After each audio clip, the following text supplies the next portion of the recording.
আম দিয়ে যে এত সুন্দর মালপোয়া তৈরি হয় যেটা তৈরি করে খাওয়ার পরই বুঝতে পারবেন। গ্যারান্টি দিয়ে বলতে পারি যেমন নরম তুলতুলে তেমন টেস্টি। নমস্কার বন্ধুরা, শ্বশুর বোমা রান্নাঘর অ্যান্ড ব্লগ চ্যানেলে সকলকে স্বাগত। তাহলে কি করে তৈরি করব সেটাই দেখে নেওয়া যাক। মালপোয়া তৈরি করার জন্য সবার প্রথমেই এইখানে একদম পাকা 3টে আম নিয়েছি। আর আমগুলোকে ভালো করে জল দিয়ে ধুয়ে রেখেছি। এবার খোসা ছাড়িয়ে কেটে নিয়ে ফিরে আসছি। আমের গায়ের থেকে খোসাটা ছাড়িয়ে তারপর মাঝখানে আটিটাকে ফেলে দিয়ে ছোট ছোট পিস করে নিয়েছি। একটা মিক্সিং জার নিয়েছি, তার মধ্যে এবার আমের পিসগুলো সম্পূর্ণ দিয়ে দিয়েছি। আর কোনো রকম জল লাগবে না, জল ছাড়াই পেস্ট করে নেব। এইখানে আমের পেস্ট করে নিয়েছি। আর চেষ্টা করবেন একটু বেশি পাকা ধরনের আমগুলো নিয়ে রেসিপিটি তৈরি করার। একটা বড় সাইজের মিক্সিং বোল নিয়েছি আর তার মধ্যে দিয়ে দিচ্ছি মাঝারি সাইজের বাটির 1 বাটি পরিমাণ ময়দা আর হাফ বাটি পরিমাণ সুজি। যতটুকু ময়দা দেবেন সেই বাটি মেপে হাফটা সুজি ব্যবহার করবেন। এখানে আপনারা চালের গুঁড়ো ব্যবহার করতে পারেন। তারপর দিয়ে দিয়েছি পরিমাণ মতো চিনি। আমটা মিষ্টি কতটা বা নিজেরা কতটা মিষ্টি পছন্দ করেন তার উপরে চিনিটা কম বেশি ব্যবহার করবেন। এইখানে লিকুইড দুধের সাথে আমি আমুল দুধ গুলে নিয়েছি। এবার ওই যে সুজি, ময়দা আর চিনির মধ্যে এই লিকুইড দুধের মধ্যে গুলে নেওয়া আমুল দুধটা সম্পূর্ণটা প্রথমে দেব না, অর্ধেকটা দিয়ে তারপর ব্যাটারটাকে চামচ দিয়ে ভালোভাবে মিশিয়ে নেব। একটু সময় নিয়ে ভালোভাবে সুজি আর ময়দা চিনি একসাথে মিশিয়ে নিতে হবে। প্রথমে দুধ বেশি পরিমাণ দেবেন না, যেহেতু পরে আমের পালটা ব্যবহার করব। সেই কারণে ঠিক একদম থকথকে ঘন একটা ভাব থাকবে, ঠিক সেই রকমভাবেই ব্যাটারটাকে তৈরি করে 30 মিনিট মতো ঢাকনা চাপা দিয়ে দেব। 30 মিনিট বাদে ফিরে এসে ঢাকনাটা সরিয়ে দিয়ে তারপর চামচের সাহায্যে ব্যাটারটাকে তুলে দেখিয়ে দিচ্ছি যে কতটা সুজি দেওয়ার কারণে দুধ টেনে গেছে সুজির মধ্যে।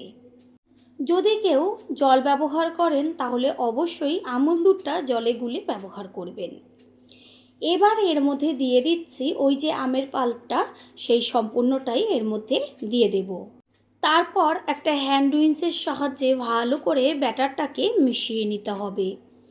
মালপোয়ার তৈরি করার সময় একটা কথা সকলেরই জানা দরকার, ব্যাটার যদি ঠিক মতন না হয় তাহলে মালপোয়া কিন্তু একদমই গোল গোল বলের মতন ফুলবে না। সেই কারণে ব্যাটারটা ভালো করে গুলে নিতে হবে। আমের পাল্প দেওয়ার পরে ভালো করে মিশিয়ে নিয়েছি। এবার অল্প পরিমাণ দুধ দিয়ে আবারও মিশিয়ে নেব। পুরনো বন্ধুদের সবসময় আমাদের পাশে এইভাবে ভালোবেসে থেকে এগিয়ে নিয়ে যাবার জন্য অনেক অনেক ভালোবাসা। পাঞ্চে ভাবটা কাটার জন্য দিয়ে দিচ্ছি 1 চিমটি পরিমাণ লবণ। লবণটাকে মিশিয়ে নেব। ব্যাটার যখন তৈরি করবেন তখন কিন্তু একেবারে দুধ প্রথমে সম্পূর্ণটা ব্যবহার করবেন না, অল্প অল্প দুধ দিয়ে ব্যাটারটা মিশিয়ে নেওয়ার পরে যদি প্রয়োজন হয় তাহলে দুধ দিয়ে ব্যাটারটাকে তৈরি করবেন। ব্যাটারটা তৈরি হয়ে গেছে। সবশেষে মালপোয়া যে আসল টেস্টটা আসবে সেটা হচ্ছে মৌরি। মৌরি ছাড়া কিন্তু মালপোয়ার টেস্ট একদমই সম্পূর্ণ টেস্টি হয় না। সেই কারণে এইখানে দিয়ে দিচ্ছি মৌরি। মৌরিটা দেওয়ার পরে আবারও ডুবো হাতা নিয়েছি, তার সাহায্যে ভালো করে মিশিয়ে নিচ্ছি। আর হাতার পেছনটা দিয়ে দেখিয়ে দিচ্ছি যে কতটা পাতলা বা কতটা ঘনত্ব রাখতে হবে, মোটা একটা লেয়ার পড়বে।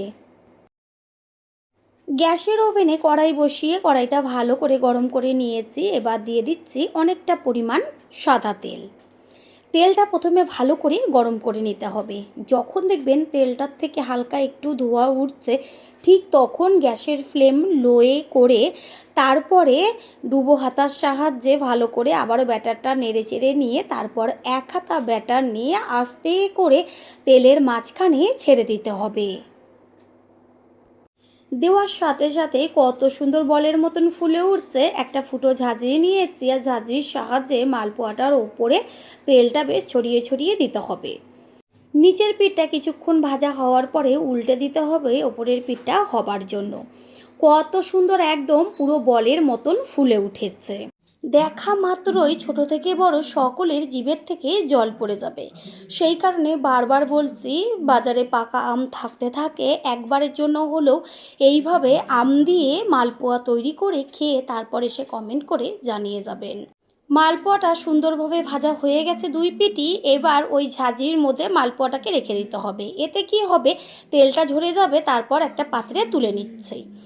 একইভাবে আবারও ডুবো হাতার সাহায্যে ব্যাটারটাকে একটু নেড়ে চেড়ে নিয়ে তারপরে তেলের মাঝখানে ছেড়ে দেব। গ্যাস কখনোই বাড়িয়ে দেবেন না, তাহলে নিচের পিঠটা পুড়ে যাবে আর ভেতরটা একদম কাঁচা থাকবে। দেখতেই পাওয়া যাচ্ছে কত সুন্দরভাবে মালপোয়াটা ফুলে উঠছে। এটার একমাত্রই কারণ ব্যাটারটা সুন্দরভাবে তৈরি করতে হবে। বন্ধুরা, আপনারা যে যেইখান থেকে রেসিপিটি দেখছেন অবশ্যই কমেন্টের মাধ্যমে জানাবেন। আপনাদের ধন্যবাদ জানাতে পারলে সত্যি আমরা ভীষণ ভীষণ আনন্দিত হব। নিচের পিঠটা কিছুক্ষণ ভেজে নেওয়ার পরে উল্টে দিলাম ওপরের পিঠটা হবার জন্য। মালপোয়াটা খুব সুন্দর ভাজা হয়েছে। এটাও একইভাবে ঝাঁঝরির ওপরে একটু তুলে দেব, তেলটা যেন নিচে পড়ে যায়। তারপরে মালপোয়াটাকে তুলে নেব। এইভাবেই সমস্ত মালপোয়াগুলো ভেজে নিতে হবে। প্রথমবার যারা আমাদের চ্যানেল ভিজিট করছেন তাদের আন্তরিক শুভেচ্ছা ও অনেক ভালোবাসা। আমাদের রেসিপিগুলো যদি ভালো লেগে থাকে সাবস্ক্রাইব করে দেওয়ার অনুরোধ রইল ও পাশে থাকা বেল আইকনে ক্লিক করলে পরবর্তী ভিডিওগুলো সবার আগে আপনাদের কাছে পৌঁছে যাবে।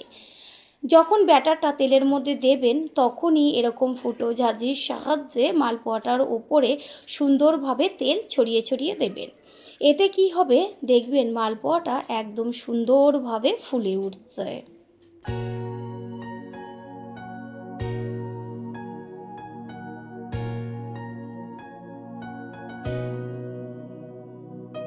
একইভাবে এটাও সুন্দর ভাজা হয়ে গেল।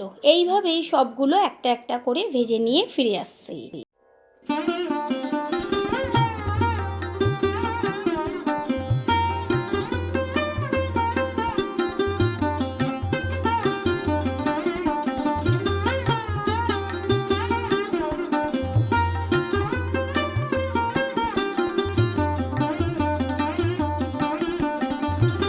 সবগুলো ভেজে নেওয়া হয়ে গেল।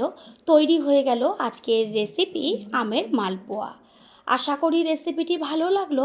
আর যদি ভালো লেগে থাকে একটা লাইক, কমেন্ট, পারলে একটা শেয়ার করে অবশ্যই জানাবেন। আপনাদের দেওয়া একটা লাইক ও লাইকের পাশে থাকা হাইপ আর একটা শেয়ার আমাদের কাছে অনেক অনেক গুরুত্বপূর্ণ। All friend, thanks for watching my video. আপনারা সকলে ভালো থাকবেন, সুস্থ থাকবেন। আবারও দেখা হবে অন্য কোনো রেসিপির এপিসোডে। একটা ছিঁড়ে দেখিয়ে দিচ্ছি যে কত সুন্দর নরম তুলতুলে হয়েছে আর ভেতরটা একদম ফাঁপা। পাকা আম দিয়ে যে এত মজাদার টিফিন রেসিপি তৈরি হয়, তাও আবার সম্পূর্ণ তেল ছাড়া। একটা তো দূরের কথা, 10টা খেলেও মন ভরবে না, এটা আমি গ্যারান্টি দিয়ে বলতে পারি। নমস্কার বন্ধুরা, শ্বশুর বৌমা রান্নাঘর অ্যান্ড ব্লগ চ্যানেলে সকলকে স্বাগত। তাহলে কি করে রেসিপিটি তৈরি করব সেটাই দেখে নেওয়া যাক। রেসিপিটি তৈরি করার জন্য প্রথমে এইখানে নিয়েছি দুটো বড় সাইজের পাকা আম। এবার আমগুলোকে কেটে নিয়ে ফিরে আসছি। এইখানে আমের খোসাটা ভালো করে ছাড়িয়ে নিয়ে তারপর আমের পিসগুলোকে ছোট ছোট টুকরো করে নিয়েছি। আমের পিসগুলোকে এবার মিক্সিং জার নিয়েছি, তার মধ্যে দিয়ে দেব সম্পূর্ণ জল ছাড়া পেস্ট করে নিয়ে ফিরে আসছি। আমের পিসগুলো পেস্ট করে নেওয়া হয়ে গেল। এইখানে কোনো রকম একটুও কিন্তু দানা দানা ভাব নেই। যদি দানা দানা ভাব থেকে থাকে তাহলে অবশ্যই একটা ছাঁকনির ওপরে রেখে তারপরে আমের পাল্পটা ছেঁকে নেবেন। এবার একটা বড় বোলের মধ্যে সম্পূর্ণ পাল্পটাকে ঢেলে দিয়েছি। আমের পাল্পের মধ্যে এবার দিয়ে দেব পরিমাণ মতন চিনি। আমটা কতটা মিষ্টি তার উপরে চিনিটা কম বেশি ব্যবহার করবেন। একটা হ্যান্ড উইন্সের সাহায্যে আমের পাল্পের সাথে চিনিটা একটু সময় নিয়ে ভালো করে মিশিয়ে নিতে হবে। এই রেসিপির ক্ষেত্রে একটা জিনিস হচ্ছে, যত ভালো ফ্যাটানো হবে ততই কিন্তু রেসিপিটা খেতে টেস্ট হবে। এবার এর মধ্যে দিয়ে দিচ্ছি ময়দা। যেই বাটির পরিমাপ করে দিয়েছিলাম ময়দা, সেই বাটিরই হাফ বাটি পরিমাণ দিয়ে দেওয়া হলো চালের গুঁড়ো। এইখানে চালের গুঁড়োর পরিবর্তে আপনারা সুজিও ব্যবহার করতে পারেন। আর একটা কথা, যতটা ময়দা ব্যবহার করবেন তার থেকে সুজি বা চালের গুঁড়ো হাফ পরিমাণ দেবেন। তারপরে ভালোভাবে ব্যাটারটাকে আমের পাল্পের সাথে মিশিয়ে নেব।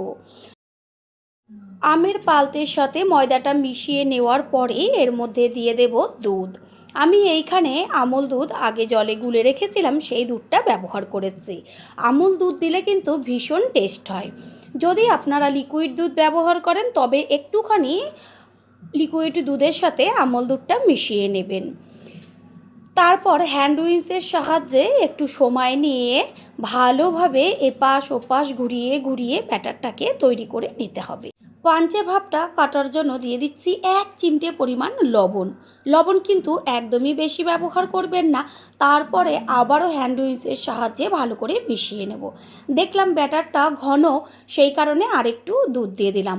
একেবারে বেশি দুধ দেবেন না, অল্প অল্প করে দুধ দিয়ে ব্যাটারটাকে গুলে নিয়ে তারপরে যদি প্রয়োজন হয় আবারও দুধ দিয়ে একইভাবে ব্যাটারটা তৈরি করবেন। এটা সুন্দরভাবে ব্যাটারটা গুলা হয়ে গেছে। এবার একটা ঢাকনা দিয়ে 30 মিনিটের জন্য রেখে দেব। 30 মিনিট বাদে ফিরে এসে ঢাকনাটাকে সরিয়ে দিয়ে তারপর আবারও হ্যান্ড উইন্সের সাহায্যে একটু ভালো করে মিশিয়ে নেব। ব্যাটারের মধ্যে দিয়ে দেব 1 চা চামচ পরিমাণ বেকিং পাউডার। বেকিং পাউডারটাকে দিয়ে আবারও হ্যান্ড উইন্সের সাহায্যে ভালো করে মিশিয়ে নিতে হবে। আরেকটা কথা হচ্ছে, যখন টিফিনটা তৈরি করবেন ঠিক তখনই কিন্তু বেকিং পাউডারটা ব্যবহার করবেন। এইখানে আপনারা ইনো বা খাবার সোডাও দিতে পারেন। ভালো করে মিশিয়ে নিয়েছি।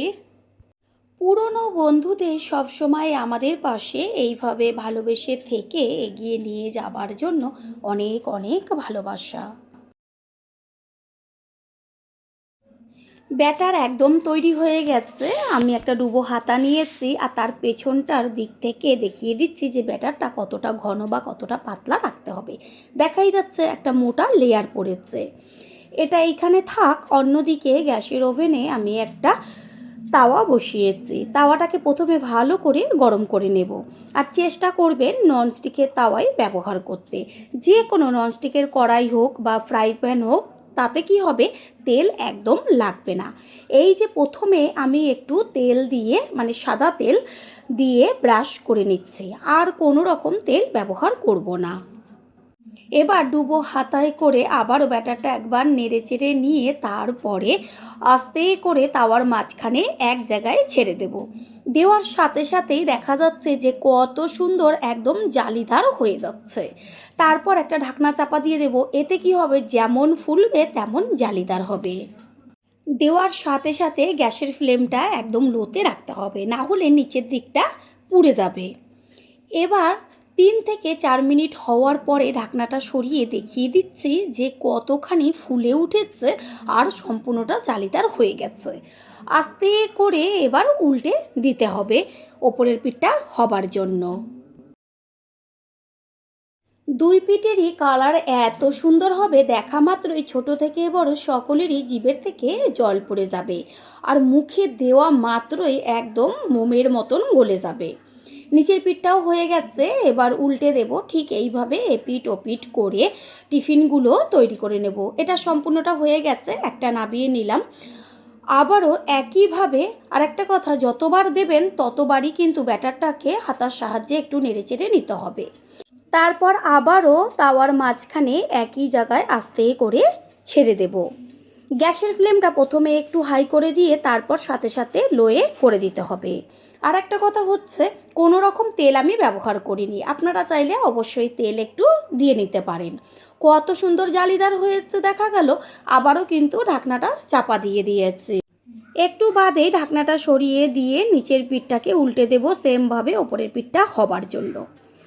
এত নরম তুলতুলে হবে, আমি বারবার বলছি একবারের জন্য হলেও ট্রাই করবেন। মুখের থেকে স্বাদ যাবে না। পরে এসে কমেন্ট করে জানিয়ে যাবেন যে কতটা টেস্টি হয়েছিল। এটাও দুই পিঠই খুব সুন্দর ভাজা হয়েছে। একইভাবে এটাকে নামিয়ে ফেলবো। ভিডিওটি যে যেইখান থেকে দেখছেন অবশ্যই আপনারা কমেন্টের মাধ্যমে জানাবেন। আপনাদের ধন্যবাদ জানাতে পারলে সত্যি আমরা কিন্তু ভীষণ ভীষণ আনন্দিত হব। প্রথমবার যারা আমাদের চ্যানেল ভিজিট করছেন তাদের আন্তরিক শুভেচ্ছা ও অনেক ভালোবাসা।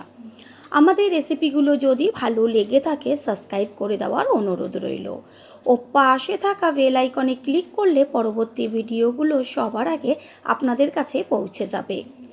একটা করেও করতে পারেন, আবার যেহেতু তাওয়াটা অনেকটা বড় সেই কারণে আমি 3টে করে নিচ্ছি।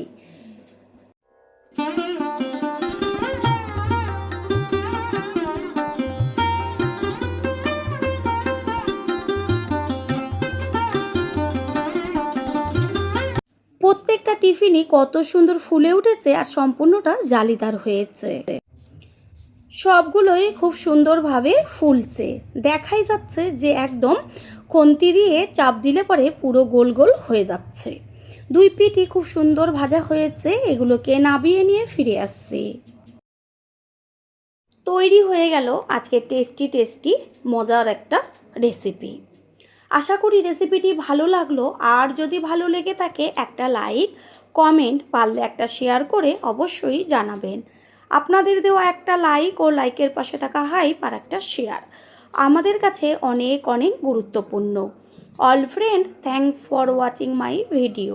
আপনারা সকলে ভালো থাকবেন, সুস্থ থাকবেন। আবারও দেখা হবে অন্য কোনো রেসিপির এপিসোডে।